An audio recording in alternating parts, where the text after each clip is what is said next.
سالوں پرانی بات ہے، ملک شام کے ایک شہر میں شیخ عبدالحلیم نامی ایک فقیر رہتا تھا۔ شیخ عبدالحلیم کوئی عام فقیر نہیں تھا، بلکہ لوگ کہتے تھے کہ اس کے پاس اللہ تعالیٰ کی دی ہوئی فہم و فکر کی ایسی دولت تھی جو کسی بادشاہ کے خزانے سے کم نہیں تھی، مگر اس کے کپڑے پرانے تھے، دستار میں گرد جمی رہتی اور وہ صرف ایک لکڑی کی کٹو سے بھیک مانگا کرتا تھا۔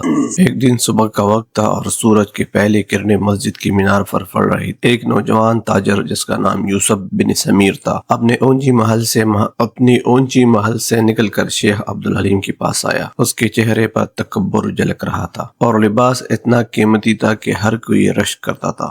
یوسف نے شیخ کی طرف دیکھ کر کہا، اے فقیر، تیرے پاس کیا ہے؟ تو نے پوری زندگی بھیک مانگ کر گزار دی اور مجھے دیکھ میرے قافلے عرب کے ہر بازار میں چل رہے ہیں، کیا یہی تیری عقل ہے؟ شیخ مسکرایا اور بولا، بیٹا، تو نے اپنی قسمت کو دولت سمجھ لیا ہے، مگر یاد رکھ، عقل جب تک قسمت سے آگے نہیں چلتی تب تک زندگی کا اصل مقصد ادھورا رہتا ہے۔ یوسف ہنس پڑا اور کہا، چلو فقیر، اگر تیری عقل اتنی بڑی ہے تو میرے ساتھ چل، میں تجھے ایک امتحان میں ڈالوں گا، اگر تو پاس ہو گیا تو میں تیرے مرید بن جاؤں گا، ورنہ تجھے اس شہر سے نکلنا ہوگا۔ شیخ نے آنکھیں بند کی اور کہا، جو اللہ کو منظور ہے۔ اگلی صبح یوسف نے شیخ کو اپنے عالیشان محل میں لے جا کر ایک کمرہ دکھایا جس میں 3 دروازے تھے۔ ایک دروازے پر تالے لگے تھے اور ان کے اوپر نقش و علامت بنی تھی۔ یوسف نے کہا، ان 3 دروازوں میں سے ایک دروازہ کے پیچھے ایک تجوری ہے جس میں سونے کے سکے ہیں، باقی 2 دروازوں میں موت چھپی ہے۔ ایک کھولا تو سانپوں سے بھرا کمرہ ملے گا،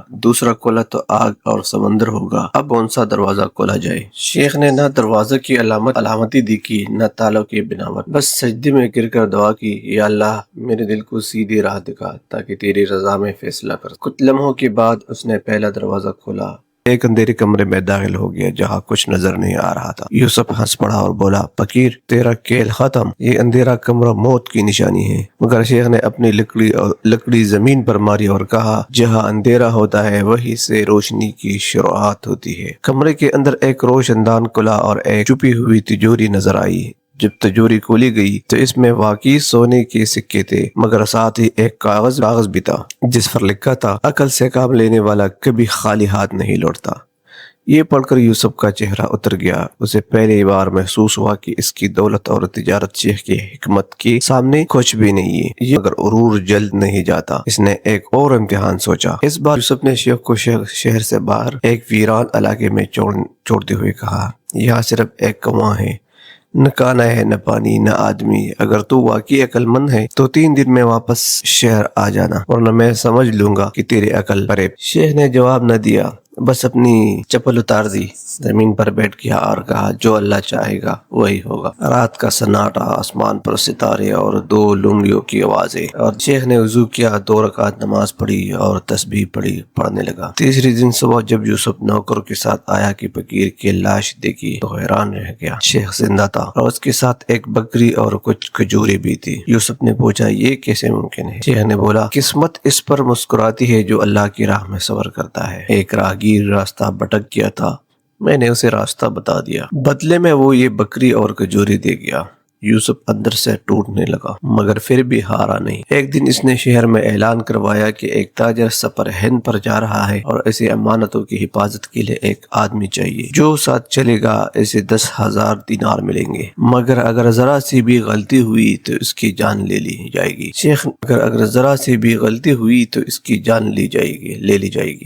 شیخ تک بھی یہ اعلان پہنچا، سب نے کہا یہ یوسف کی چال ہے۔ شیخ نے کہا، جس کے عقل کا سہارا اللہ کی رضا ہو وہ کسی کی چال سے نہیں ڈرتا۔ قافلہ روانہ ہوا، یوسف خود تاجر کے بیز میں تھا۔ شیخ کو خدمت پر لگا دیا گیا، وہ خاموشی سے سب کرتا رہا۔ رات کو یوسف نے ایک تیلی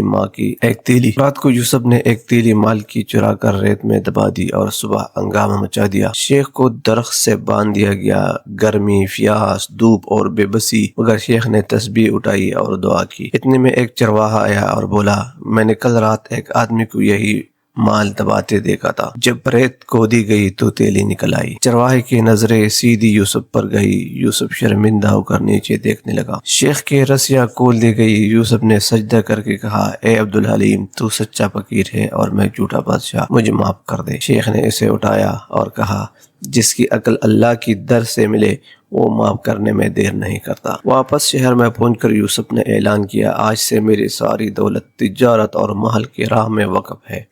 آج سے میری ساری دولت تجارت اور محل اللہ کی راہ میں وقف ہے۔ میں شیخ عبدالحلیم کا مرید بنتا ہوں۔ شیخ نے صرف ایک بات کہی، اصل عقل وہ ہے جو قسمت بدلنے سے پہلے اللہ کو پہچان لے۔ یوسف نے 3 دن فقیروں کی محلے میں رہ کر مدد، شکر اور عاجزی سیکھی۔ 3 دن بعد وہ بدل چکا تھا۔